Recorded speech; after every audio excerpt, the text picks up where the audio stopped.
Hello, मैं गोपाल कुमार और आज हम लोग पढ़ने वाले हैं क्लास 12 के फिजिक्स के सेकेंड चैप्टर का एक टॉपिक है कि जब किसी कंडक्टिंग बॉडी को हम लोग चार्ज देंगे तो चार्ज देने पर उसके एनर्जी में क्या इंक्रीजिंग होता है या क्या चेंजिंग होता है। ठीक है, और उसका एनर्जी का इक्वेशन क्या होता है।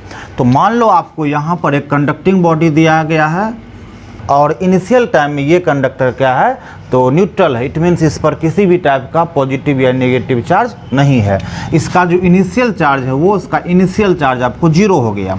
तो अब इस बॉडी को हम लोग जब चार्ज करेंगे या चार्ज देंगे तो इसके एनर्जी में क्या चेंजिंग होगा हम लोग यही देखने वाले हैं। तो सबसे पहले आप यहाँ पर ये समझिए कि यदि हम लोग इस कंडक्टर को चार्ज देंगे तो फर्स्ट चार्ज देने पर इसमें किसी भी टाइप का वर्क नहीं करना पड़ेगा और ना ही किसी टाइप का एनर्जी होगा। क्योंकि आप देखो, जिससे पहले आप 11th क्लास में वर्क एनर्जी थ्योरम पढ़ चुके होंगे तो वर्क एनर्जी थ्योरम के अकॉर्डिंग क्या होता है, जो वर्क है वो ऑलवेज एनर्जी के इक्वल होता है। ठीक है, जो वर्क है वो ऑलवेज एनर्जी के इक्वल होता है और हम लोग एनर्जी इक्वल टू यहाँ पर वर्क बिल्कुल बोल सकते हैं। और आप लोग वर्क का फॉर्मूला पढ़ चुके हैं एफएस। ठीक है, तो हम लोग जब इस न्यूट्रल बॉडी को पहला फर्स्ट क्यू चार्ज देंगे, वो पॉजिटिव या नेगेटिव कुछ भी दे सकते हैं।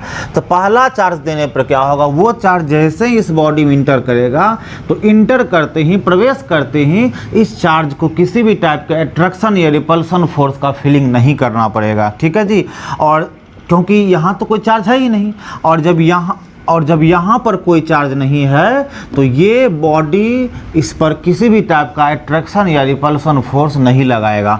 और जब अट्रैक्शन या रिपल्सन फोर्स नहीं लगाएगा तो फोर्स कितना होगा जी, 0। और फोर्स 0 हो चुका है। ठीक है कि यहाँ से यहाँ तक कुछ ना कुछ डिस्प्लेसमेंट होगा। तो यदि हम लोग डिस्प्लेसमेंट का वैल्यू s ले भी लेंगे तो 0 इंटू एस क्या होगा, यहाँ पर 0 होगा।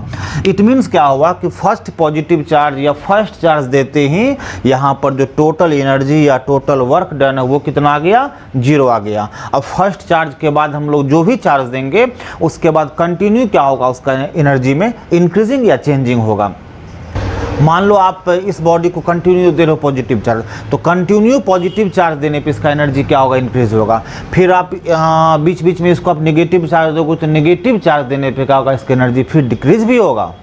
ठीक है, तो इंक्रीज करने का मीनिंग हुआ कि जिस टाइप का चार्ज दे रहे हो, जैसे पॉजिटिव चार्ज दे रहे हो तो कंटिन्यू पॉजिटिव ही देते रहो तो उसका एनर्जी इंक्रीज होगा। और जैसे आप नेगेटिव चार्ज किए तो नेगेटिव चार्ज फिर करने पर उसका एनर्जी क्या होगा, डिक्रीज होगा। तो क्या देखें हम लोग कि जब इस न्यूट्रल बॉडी को हम लोग फर्स्ट पॉजिटिव चार्ज देंगे, ठीक है, या फर्स्ट चार्ज देंगे तो वहाँ उसका एनर्जी या वर्क जो है वो 0 होगा फर्स्ट के लिए। लेकिन जैसे यहाँ फर्स्ट चार्ज आ चुका है, फर्स्ट चार्ज के बाद आप इसको सेकेंड चार्ज दे रहे हो, तो जैसे ही इसको सेकेंड चार्ज दोगे तो ये चार्ज यहाँ से यहाँ जब आएगा तो इस पॉजिटिव चार्ज पर ये पॉजिटिव चार्ज क्या करेगा, रिपल्सन फोर्स अप्लाई करेगा। तो रिपल्सन फोर्स अप्लाई होगा। ठीक है, और चार्ज जो वहाँ से इस बॉडी में आएगा तो आने में कुछ डिस्प्लेसमेंट ट्रेवल करेगा, तो वो डिस्प्लेसमेंट आपको यहाँ एस हो गया। तो क्या देखते हैं, फोर्स भी है और यहाँ पर डिस्प्लेसमेंट भी है। और जब फोर्स और डिस्प्लेसमेंट दोनों है तो ये दोनों मिलकर क्या होगा, वर्क करेगा। और जब वर्क होगा तो जहाँ वर्क वहाँ एनर्जी होगा। तो फर्स्ट चार्ज गिवन करने में जो टोटल एनर्जी है, वर्क है, वो 0 हो गया। और फर्स्ट चार्ज के बाद जैसे हम लोग नेक्स्ट चार्ज देंगे तो नेक्स्ट चार्ज देने पे क्या होगा, उसका जो एनर्जी या वर्क कंटिन्यू क्या होगा, इंक्रीज होगा। यहाँ जो वर्क हुआ है या एनर्जी स्टोर हुआ है, इसी वर्क या एनर्जी के लिए हम लोग को अब इक्वेशन फाइंड करना है।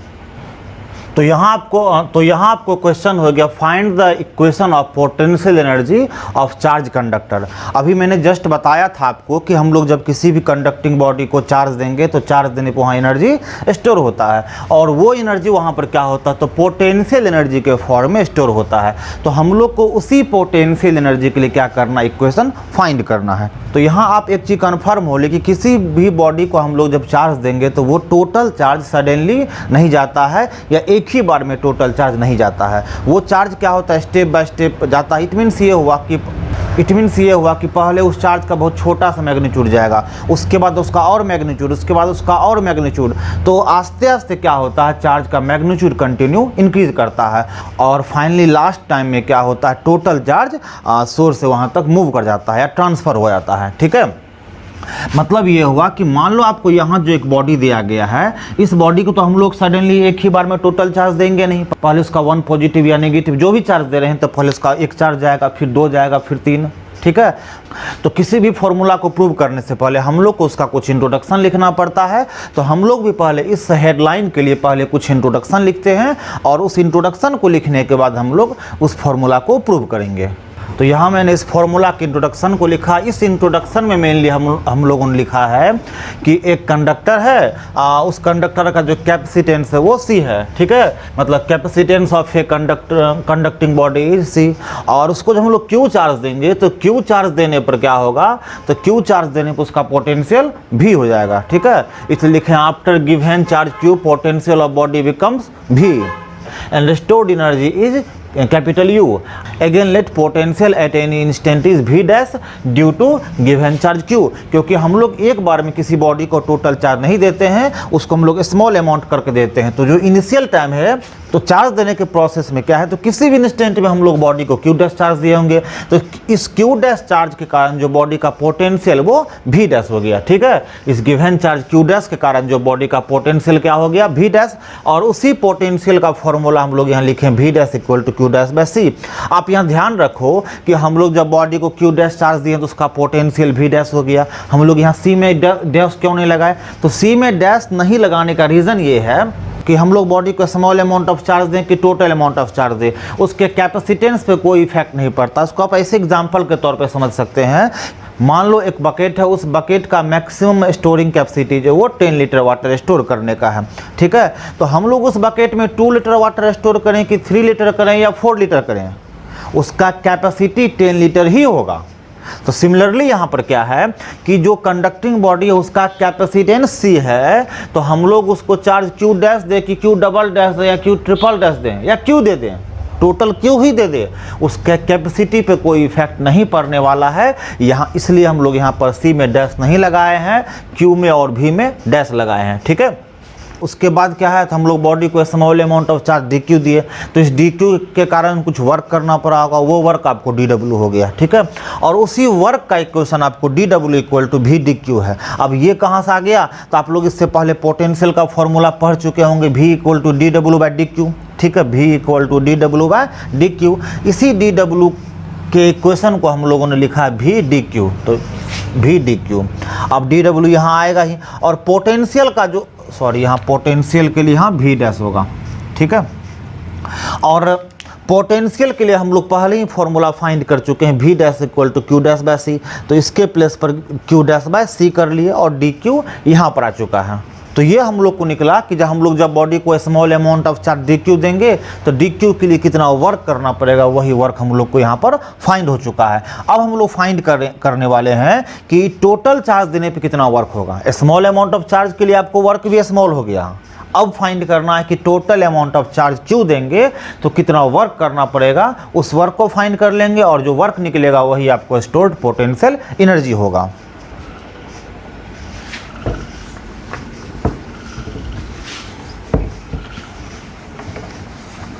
तो यहाँ है total work done to transfer Q charge, ठीक है। तो Q चार्ज का जो वर्क होगा, हम उस वर्क को फाइंड करने के लिए हम लोग को स्मॉल अमाउंट ऑफ वर्क को क्या करना पड़ेगा, इंटीग्रेट करना पड़ेगा। क्योंकि देखिए आपको ISC में जो भी फॉर्मूला प्रूव करना है, मैक्सिमम फॉर्मूला आपको इंटीग्रेशन मेथड से प्रूव करना है, ठीक है।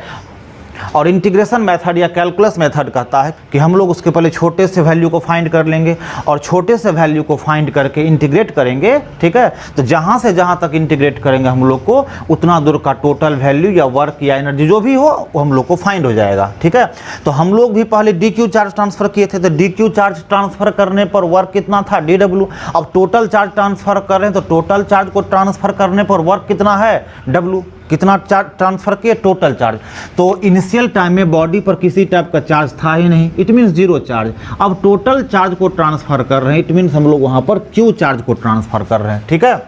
तो यहाँ पर आपको W इक्वल टू, देखो DW का भी हम लोग इक्वेशन क्या फाइंड किए थे, Q dash by C into D Q, यहाँ 0 से लेकर Q तक। यहाँ फिर आपको W ये आएगा ही। और देखो जी यहाँ पर D किस में लगा, Q में, तो यहाँ D लगा है Q में, इट मीन्स जो Q का टर्म है वो वेरिएबल है, बाद बाकी जो भी टर्म बच गया वो कांस्टेंट है, वो बाहर निकल जाएगा। तो यहाँ से C बाहर निकल चुका है, तो बचा क्या 0 से Q, 0 से Q, यहाँ पर Q डैश डी क्यू, तो Q डैश यहाँ डी क्यू आएगा। यहाँ पर ये W आएगा ही, यहाँ पर 1/c आएगा, ठीक है। और इंटीग्रेशन का मेथड कहता है तो ये पावर नहीं डैश है, ठीक है। और इंटीग्रेशन का मेथड कहता है पावर में जो भी हो, ठीक है, उसमें क्या करना, 1 को ऐड करना, फिर उसी को डिवाइड करना है। तो यहाँ तो ये Q डैश है, इसका पावर कितना होगा, 1 होगा। तो हम लोग इस पावर में 1 को क्या करेंगे, ऐड कर लेंगे, फिर उसी को क्या कर लेंगे, डिवाइड कर लेंगे। उसके बाद 0 से Q तक, तो 0 से Q तक कर देंगे जी। और इंटीग्रेट करते ही हम ये डी क्यू खत्म हो जाता है, ये सिंबल भी खत्म, तो ऐसा हो चुका है। अब देखो यहाँ पर ये W आएगा, यहाँ पर 1/c आएगा जी, ठीक है। अब यहाँ पर Q डैश आएगा और 1 + 1 यहाँ पावर में 2 आएगा, बाय में भी 1 + 1 यहाँ बाय में 2 आएगा, यहाँ पर 0 से Q आएगा, ठीक है। अब देखो उसके बाद जी ये W = 1/c आएगा, तो W = यहाँ पर 1/c आ चुका है, ठीक है। और इंटीग्रेशन का रूल कहता है यहाँ पर जो भी टर्म हो उसके प्लेस पर एक बार अपर लिमिट आता है, फिर माइनस देके उसी के प्लेस पर क्या आता है, लोअर लिमिट आता है। तो यहाँ अपर लिमिट Q है, तो इस Q डैश के प्लेस पर क्या आएगा, Q आएगा। तो यहाँ Q डैश के प्लेस पर Q आ चुका है, फिर इस Q डैश के प्लेस पर Q आ चुका है। अब इस Q डैश के प्लेस पर क्या आएगा, 0 आएगा, तो माइनस दे के 0 आ चुका है। फिर देखो जी इसका होल स्क्वायर है, तो हम लोग इसका होल स्क्वायर कर लेंगे। फिर देखो बाय में 2 है, तो हम लोग यहाँ बाय में 2 कर लेंगे, ठीक है। अब देखो जी W यहाँ आएगा ही, यहाँ पर ये 1/c आएगा, और ये Q - 0 Q होगा, तो Q² बाय क्या होगा, 2 होगा।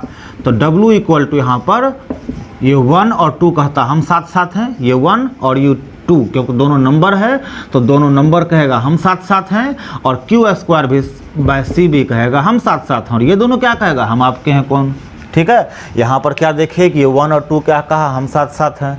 Q² बाय C क्या कहा, हम साथ साथ हैं। ये दोनों आपस में क्या कहा, हम आपके हैं कौन, तो ऐसा हो गया जी। तो ये आपको निकला W, इट मीन्स जो वर्क डन हुआ Q चार्ज को ट्रांसफ़र करने में, ये वर्क डन का इक्वेशन निकल गया। और आप इससे पहले जानते हैं कि वर्क एनर्जी थ्योरम के अकॉर्डिंग कि वर्क क्या होता है, ऑलवेज एनर्जी की इक्वल होता है, ठीक है। तो यहाँ लिखेंगे according to work energy theorem. तो वर्क एनर्जी थ्योरम के अकॉर्डिंग क्या होगा, potential energy U, potential energy U = क्या होगा, W होगा, ठीक है। और यहाँ पर जो U है वो तो आएगा ही, और जो W है उस W के इक्वेशन क्या आएगा, 1/2 Q² बाय C। तो ये निकल गया आपको स्टोर्ड पोटेंशियल एनर्जी का ये इक्वेशन निकल गया। क्लियर कि हम लोग जब बॉडी को टोटल चार्ज Q देंगे तो Q चार्ज देने में कितना वर्क करना पड़ेगा, उस वर्क का या स्टोर्ड पोटेंशियल एनर्जी का ये इक्वेशन निकल चुका है।